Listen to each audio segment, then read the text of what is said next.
Hello and welcome, my name is Trismegistus, and today we're going to be reading through and blasting off into the latest Factorio Friday Facts. Friday Facts 433, Liftoff Initiated. Hello, 3 days to go. I am going to kind of just blast through this one basically to put a capstone on all these Friday Facts if they never do them again. It has been an absolute pleasure to do these read-throughs and the speculation and the analysis and all that with you. Yeah, it's been a great fun ride, and I say we'll just end off with this last one with the trailer, which looks awesome, and a little bit about the mech suit.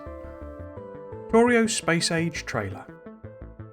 With a new expansion, of course, comes a new trailer. After many weeks of work, fine-tuning and polishing, Albert, with the help of Vaclav and the script written by Erendel, has finished the launch trailer for the Space Age expansion. So yeah, we'll just watch the trailer through. It does have music, so I will shut up. I'm not going to, do any speculation or anything on it. You can just enjoy it with me as we go through.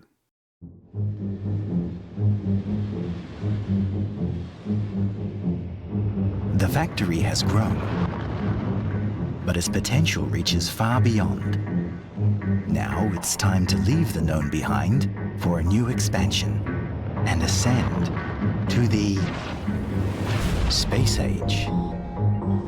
Construct vast orbital platforms, the backbone of interplanetary logistics. Flying factories that destroy and collect asteroids as they travel the solar system. 4 new worlds are on the horizon. Vulcanus, a hot volcanic planet with a thick sulfuric atmosphere. Nestle new factories on plains of ash between blazing volcanic mountains and cracked wastelands. Extract molten metal from lava. Tame the planet's raw fury into the power of metallurgy. Gleba, a vibrant swampy planet of moldy lichen forests, constant rains and odd creatures. Discover exotic plants, cultivate their fruits, and pioneer new possibilities of bioengineering. Fulgora. In the day, sand blows around the mysterious remnants of a long-dead civilization. Mine the ancient ruins and recycle their tech. At night, lightning storms shatter the skies.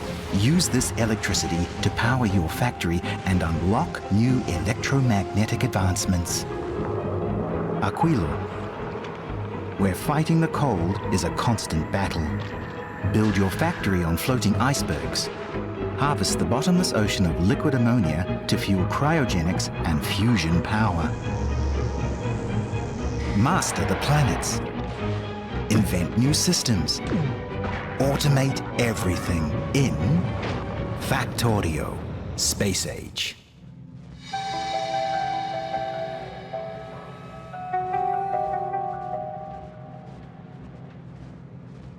So there we go. Yeah, I mean, it's pretty much got everything in it there, really. Even the mech suit, which is the thing they're about to talk about. I'm sort of hoping there'll be a second one, maybe, where one of the things I really loved about the initial trailer is that it's, doesn't have the voiceover. There is a version of the trailer where it does do a similar explaining what's going on thing, but one of the things that was really, really evocative of the very first trailer was that it is narrative done entirely by picture, that shows what's going on. Now, that would obviously be tricky. You could do it, I think, per planet, maybe. But I think the whole space age might be tricky to convey that. But yeah, it is sort of there in the visuals when you look at it. But I hope for a sort of a voiceover free one, basically. Which is ironic, really, because I balk a bit when people ask me to do the, take your face off the videos, basically. But yeah. The result speaks for itself, and there are some details you might notice. For instance, the rockets now have fixtures carrying the cargo pods, and we have animations for cargo pods landing on a planet and at landing pads. Or perhaps you noticed the player running around with some of the new late-game technologies. Mech Armour by V. From the very first prototype of Space Age, we had a new tier of armour in it. The only difference was a 20% larger equipment grid over Power Armour Mark II, but along with quality, this felt well above adequate already. As Erendel and Albert were developing the concept, the design settled on the idea that the player is locking themselves into a metal sarcophagus. transcending humanity to become the perfect Factorio machine. We have been thinking about what kind of special features could the new piece of armour have, and the most obvious and convenient one seemed to be the ability to fly. Especially as the jetpack from the space exploration mod is quite convenient, though we'd want to do it a bit differently. Some ideas were, we didn't want to add a new button to toggle flying, and we would prefer precise movements unlike the Spidertron's bobbing and rubber banding. Therefore, the flying would just happen automatically whenever you would be about to hit an obstacle. This raises some immediate questions, like do we have separate speeds for walking and flying, and with and without the exoskeleton equipment, and what about jetpack equipment? We decided against adding jetpack equipment, and to have just one movement speed value, and then have exoskeleton equipment effectively make you fly faster. Which may sound strange, but as the flying happens automatically, it would be very annoying to have one of the speeds be slower. Being part of the armour also means that we can show the flying capability in armour graphics. So yeah, just read that through. I say I'm probably not going to do a lot of speculation on this one. It's more just a rounding off, and I am so busy with doing stuff that I just don't have the time, if I'm honest, to do the edit. But yeah, what it means by showing the capability in the armour graphics is basically, if you look, it's got a jetpack on it, and it wouldn't have that jetpack, if it was a piece of equipment, if you see what I mean, because they don't modify the armour that you've got on when you put on various pieces of equipment. You don't acquire a laser at the, on your shoulder or something when you put on personal laser defences. So if it's just inherent in the equipment, then they can just show it in the thing. One of the things I sort of love about it is that when it does the flying, the jetpack equipment, it sort of pops out on a couple of stands, and the jets actually sort of, like, they don't just pop out, they sort of move out like that, and it's a really subtle thing, but it makes it feel much more sort of, I don't know, realistic in a sense that they're sort of extending out of the body and it lifts up. The movement, the animation of them, the movement of them is really, really quick. You don't crash into something and then go in the air. Basically, the game anticipates when you're going to hit something and lifts you off, and it does it quite close to what the thing that you're doing. So like that with the train there, it almost hits you and then you jump, you lift off. And the caption on this little video just says graphics by Jersey. As you can see, you not only take flight when you're about to hit an obstacle, but also when an obstacle is about to hit you. The Mech Armour went from a minor upgrade to a game changer. Being able to move freely makes basic navigation in the game feel incredible, and as a secondary effect, it means that you feel much better about stacking legendary exoskeletons in your armour, because it doesn't make you run into obstacles all the time. And that is one of the things, when I have been messing about with my experimentations, when you put like legendary exoskeletons in your power armour, even just like Mark II normal power armour, the speed boost is like incredible. So a couple of legs do what 4 legs did, or even better. I'm not actually sure on the maths, but it's really, really fast to the extent that it's actually like annoying at times, because if you've got them on, and there is obviously that button to toggle them on and off, but if you've got them on and you're just in your factory walking around and you just want to move a little bit further over, you'll like tap the D key or something, and suddenly you're halfway across your factory. They're just insanely quick. And so you have to remember to toggle it on and off and on and off. But with this guy, when you've got this equipped, basically you're like, you just float over anything that's in the way, so you don't keep banging into things and stuff like that. So it does make it a lot better. But even still, having the super speed can actually be like a bit of a pain because it's just easier, to move at normal speed. And one of the things I would say of it doesn't really show it because this has obviously got the actual legs on. It's not quicker to do normal walking when you've got the Mech Armour on and you just and you haven't got your legs on, you've got them disabled. It feels really slow because you're so used to the being able to zip over things and just moving at a super speed. The like normal walk speed of the Mech Armour just feels like ridiculously slow, which sort of feels in keeping as well with what it is. This big lumbering power armour. But yeah, it's just weird. Like you sort of turn it off and you're like, oh, it's like I'm moving through treacle, But yeah, one of the things it does, it obviously notes about the train, but of course, what it also does is it lifts off when you're on, because you actually get it on Falgora, and it's basically a counter to the whole oil sands thing. So if you want to go between two plateaus, you can just go straight between them. You don't have to like wend your way around a path like oil sand or gets stuck and bogged down, it just lifts off and goes straight across the oil sand. So that's kind of what its real convenience is. It's also then massively useful, obviously, on Aquilo, where you've got these islands basically, and you're moving between them. You can just move between them. There is no I've got to build a path, or I've got to get on a train that goes over it, or any of that stuff. You can just go straight anywhere. It doesn't require fuel or electricity from your equipment grid. It just works whenever it would be useful. Almost. The combat abilities were, in fact, so powerful that we had to give the Demolisher a smoke cloud which prevents you from flying, as otherwise fighting them felt like a joke. So that is the origin of the smoke cloud. The smoke cloud does actually affect anything with legs in it and stuff like that. So it does affect Spidertron, and it's basically combating all of your speed upgrades, because speed is something that's like a really good tool for fighting Demolishers, especially since with the whole lava and cliffs, but they're meant to be bits of volcano. It's quite difficult to navigate that terrain, and so having something like this that just hops over it, or a Spidertron that can just walk over it, was like really OP effectively. And it's sort of said in that that Friday Facts about there was an effect, and that's what it was talking about. It was basically that it prevents the hover pack from hovering effectively. So it does slow you down as well, so it affects your actual exoskeletons, but it also stops you from flying, which is your major advantage when you're there, basically. If you ever feel like you're missing construction robots when you start a new game, this feeling just got a lot worse. The Mech Armour also makes you forget to fear walking over rails, which can be a hazardous habit. I'm not entirely sure what that's saying. From the perspective of visuals and concept, we wanted the Mech Armour to be the player becoming one with machine, and in part one of the stronger symbols of Space Age. And now the mechanics match that.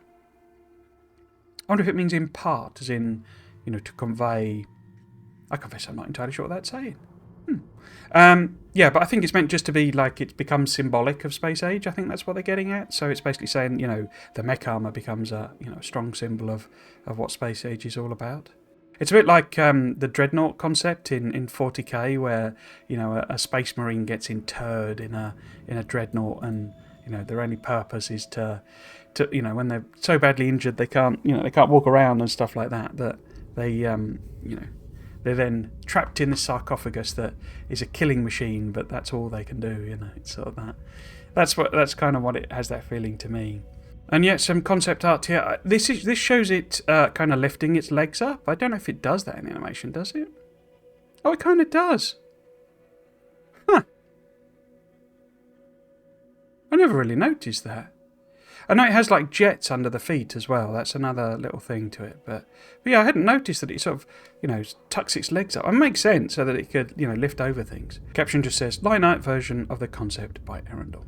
But yeah, in terms of combat as well, it just makes you really OP with biters as well, because you can just like hover over a forest, or, you can go and attack them, and then you can immediately go over a cliff, or hover on water and things like that. It just makes you massively powerful. Obviously spitters can still spit at you and stuff like that, but you don't have to worry as much about biters and that sort of thing. Conclusion. Factorio Space Age has been almost 4 years in development, and now the finish line is just ahead of us. We look forward to seeing you all enjoying Space Age on Monday, and don't forget to put your shield equipment in your mech suit. Trains aren't the only enemy. Let us know if you are ready to become one with the machine at the usual places. And that's it. Whether we get another Friday Facts next week, I kind of doubt, if I'm honest. I'm expecting one in maybe 2 weeks to do a this is how the launch went, and these were all some of the funnier bugs maybe that we found, got found and fixed, etc. I suspect if they're going to do a kind of a drop of like extra features or maybe graphical tweaks that they hadn't managed to include, then that might come in a few weeks. I don't think that'll be sort of next week or anything. But yeah, I mean, it's the Factorio devs. I'm sure we will all be deluged in patches from day one, fixing all the little bugs people have encountered. So it doesn't say it in here, but I believe the release date is going to be 12 o'clock UTC, so basically lunchtime on Monday. But, keep checking. Obviously, there's no pre-order, so you can't just get it all queued up. But yes, keep refreshing that Steam page and seeing what's going on. I suppose just to round out, my content plans are changed because I just completely failed to get what I wanted to do done. some of you have been very kind on that in the comments, but I wasn't happy with the quality of the Q&A video, so I've kind of decided to record all that, and I still need to do the second part of the questions. That's actually what I'm going to leap into once I've thrown this together. This is why this is quite a small Friday Facts video. The other thing is the streaming plan. We're still going ahead with that. I've not looked at the poll, so it's gonna be a bit of a surprise as to what you've picked, because I actually need to finish off the save file. That should be it's like really close, and what's left really is just to kind of grind out the scale up. And it doesn't, if we just go there and I've because I suppose the other thing to say is I've now got Tuesday and Wednesday off basically, so I can either do some longer streams, or I can catch up on the video editing, or I can get us back to the planet and scale up Nalvis and that sort of thing. So I've now got a few more options as to what we're doing. But basically, the first day we will have a save file that can get me to a new planet, and I will have taken a look and seen what that is and done that research. But basically the state of the save is that there's 10 episodes. And I've obviously only edited and done 4, and I've had quality issues on the last one because I'm just rushing it all, and that doesn't make me very happy. I've said before, and I said repeatedly, and I do appreciate the support people give, and when you do bits and subs and all that on Twitch, etc., etc., I really do appreciate it. But I have a full-time job, and so this has to fit around my full-time job, and for me, it's more important personally to have like nice quality things and to learn things when I'm doing them, like how I'm doing blurring on the videos and stuff like that, and it's a new thing I'm learning. That that's just enjoyable for me to do.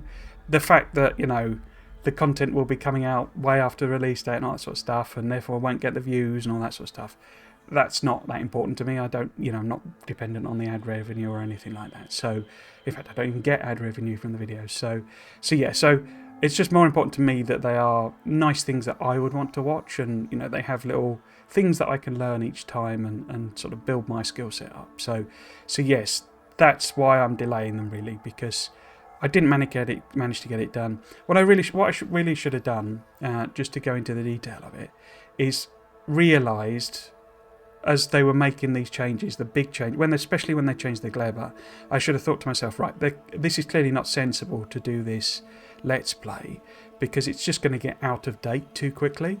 And instead, I should have probably just done a few live streams in the evenings, in terms of setting that file up and working on it, and then maybe just done some more like interesting videos in a sense, so maybe dive into the mechanics, tell you how, say what all the quality of life features are and that sort of thing, or just focus in on them, because it's all very well giving a list of what they are. Actually talking about them is kind of my thing, and I should have just gone with that really. The other thing is the Q&A videos, I think, really well. I think that was I'm sort of doing a post-mortem on my attempt to do this. I've obviously never been in this position before, so it's all very much a learning exercise. But the Q&As, I think, went really well. Obviously the quality of the first one was atrocious, and apologies for that. But I think the Q&As was a good idea, and it was a good way to get, to actually understand what people were interested in, and have you asked those direct questions. And maybe I should have done more of that basically, rather than struggle to do these Let's Plays that are just completely out of date by the time you're watching them. So yeah, some lessons learned for me, but hopefully you can stick with what I'm going to be doing over the next few weeks. And once again, just to say, it has been an absolute pleasure doing these. I've, really enjoyed all of the comments and what have you. You've all been, really nice and kind and that sort of thing. And it's really nice to see. I think the Factorio community generally is a very nice one. This last couple of weeks, or certainly this last week, I think people have got a bit miffed about the whole content creators putting the stuff out and just spoiling everything and all that sort of stuff. And I say, to me, it's not really that sort of game, but I do get it, and I do think maybe the embargo should have just lifted today, and then you could have had a weekend where you could just go and do other things, play other games, and just not expose yourself to it if you don't want to, and it's only a few days that you've got to avoid. And those who do want it can really dive in and get into it. But I think a week is too much, really, especially given people will stream it all day, and pretty much, if you started, Monday with a file that was ready to go, you could have completed it, by certainly by the following Monday. It's big. If you're an experienced player, and that's what you probably would be if you've got that early access, you can get through it in 60 or so hours, 40, 50, 60 hours, that sort of thing. And obviously, if you've been avoiding all the content, you'll get that. But I say, it doesn't feel like there's anything left that you don't know about. I hope you enjoyed today's Friday Facts video and all the rest. If you'd like to chat about the latest Factorio Friday Facts, you can find me live streaming Factorio every weekend over on my Twitch channel at Trisministers. Thanks for watching. Cheers.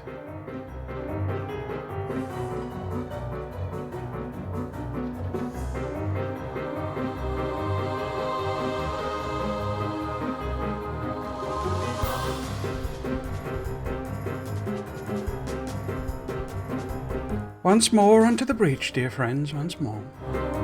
Squeleton.